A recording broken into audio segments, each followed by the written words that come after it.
Salam sejahtera untuk kita semua. Pelajaran Sekolah Sabat dengan tema utama kebenaran zaman ini dalam kitab Ulangan. Pelajaran keempat, mengasihi Tuhan Allahmu. Jumat 22 Oktober. Pendalaman. Salib Kristus akan menjadi ilmu pengetahuan dan nyanyian umat tebusan selama-lamanya. Dalam Kristus yang dimuliakan itu, mereka akan melihat Kristus yang disalibkan.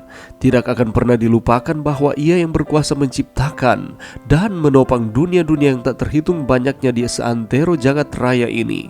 Allah yang Maha Kasih, penguasa surga, Ia yang dipuja oleh kerub dan serafim yang bersinar dengan sukacita, merendahkan dirinya untuk mengangkat manusia yang jatuh, yang menanggung kejahatan dan kehinaan dosa, dan wajah Bapanya yang disembunyikan hingga kutukan dunia yang hilang ini meremukkan hatinya dan menyerahkan hidupnya mati di salib Golgota. Bahwa pencipta segala dunia, penentu semua tujuan, harus mengesampingkan kemuliaannya dan merendahkan dirinya kepada manusia, akan selalu membangkitkan keheranan dan kekaguman alam semesta. Sementara bangsa-bangsa yang diselamatkan memandang penebus mereka dan memandang kemuliaan Bapa yang bersinar di wajahnya, sementara mereka memandang tahtanya yang dari selama-lamanya sampai selama-lamanya, dan mengetahui bahwa kerajaannya tidak akan pernah berakhir, mereka mengangkat suaranya dalam penyanyian kegembiraan. Layaklah anak domba yang tersembelih itu, yang telah menebus kita kepada Allah oleh darahnya sendiri yang paling mulia. Alfa dan Omega, jilid 8, halaman 687. Pelajaran yang bisa kita dapatkan pada saat ini dan juga merupakan rangkuman sepanjang minggu ini.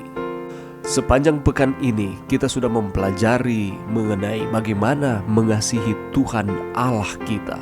Yohanes 14 ayat 12 mengatakan, siapa saja yang memegang perintahku dan melakukannya, dialah yang mengasihi aku. Yesus mengatakan bahwa orang yang mengasihinya adalah orang yang memegang akan perintahnya, dan bukan hanya itu, kita harus juga mempraktekannya atau melakukannya. Di dalam Ulangan 6 menyatakan, inilah perintah, yakni ketetapan dan peraturan yang aku ajarkan kepadamu atas perintah Tuhan Allahmu, untuk dilakukan di negeri kemana kamu pergi untuk mendudukinya, supaya seumur hidupmu engkau dan anak cucumu takut akan Tuhan Allahmu, dan berpegang pada segala ketetapan dan perintahnya yang kusampaikan kepadamu, supaya lanjut umurmu. Kita menuruti akan setiap perintah Tuhan oleh karena kita mengasihi Dia. Dan ketika kita mengasihi Dia, maka kita harus mengasihi Dia dengan segenap hati kita, segenap jiwa kita, dan dengan segenap kekuatan kita. Dengan kata lain, ketika kita mengatakan bahwa kita mengasihi Tuhan, maka kita mengasihi Tuhan dengan seluruh kehidupan kita. Bukan mengasihi Tuhan ketika ada momen-momen tertentu saja. Contohnya ketika kita diberkati oleh Tuhan, ketika kita diberikan kesehatan, ketika kita diberikan keberhasilan di dalam sekolah ataupun di dalam pekerjaan maupun di rumah tangga kita. Tetapi yang dimaksudkan dengan mengasihi Tuhan di dalam segala keadaan apapun, kita mengasihi Dia. Dalam keadaan suka maupun duka, kasih kita kepada Allah tidak akan berubah. Dan ketika kita menyatakan bahwa saya mengasihi Tuhan, maka itu juga harus diikuti dengan takut akan Tuhan. Kita diliputi dengan rasa kagum kita, dengan rasa hormat kita kepada Tuhan, oleh karena Dia yang memiliki kuasa, keadilan, kebenaran, dan kehidupan kita. Dan apa yang harus kita lakukan ketika kita sudah mengetahui akan prinsip-prinsip ini? Ulangan 6 ayat 1 dan 7 menyatakan, haruslah engkau mengajarkannya. Sama seperti Musa diperintahkan untuk mengajarkan perintah-perintah Allah, kita juga diperintahkan untuk mengajar. Karena perintah untuk mengajarkan perintah Allah berasal dari kasih Allah.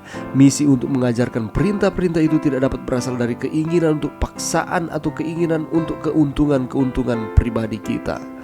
Jika orang menerima Yesus di bawah ancaman pedang atau di bawah pengharapan mendapat keuntungan, mereka tidak akan memahami arti hukum Allah dan siapa Allah itu sebenarnya. Dan ketika kita mempraktekkan akan hukum tersebut, akan terasa berat oleh karena motif kita yang salah. Jadi jangan lupa bahwa kita yang sudah mengetahuinya, kita ajarkan itu berulang-ulang kepada sesama kita. Dan lebih daripada itu, di dalam Ulangan 6 ayat 8 dan 9, di sana juga dinyatakan bahwa kita harus mengikatnya. Apa maksudnya? Hukum Allah harus terikat erat dengan pribadi kita. Ikatan itu juga menunjukkan gagasan kesetiaan dan hubungan kasih dengan Allah. Kita menuruti akan hukum Allah oleh karena kita setia dan kita mengasihi Tuhan.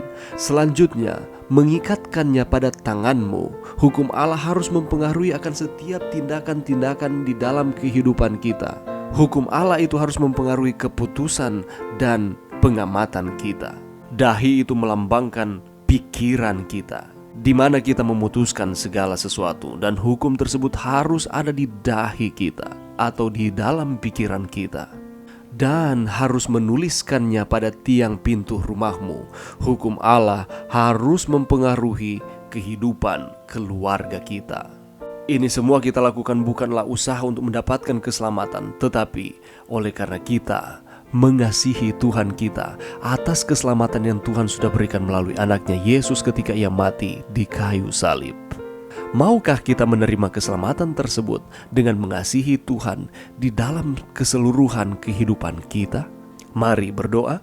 Terima kasih Tuhan atas firman-Mu sepanjang minggu ini. Bagaimana caranya kami mengasihi Tuhan di dalam seluruh kehidupan kami. Bantu kami untuk menuruti seluruh perintah Tuhan oleh karena kami mengasihi Tuhan dan Allah terlebih dahulu mengasihi kami. Ini doa kami di dalam nama Yesus. Amin.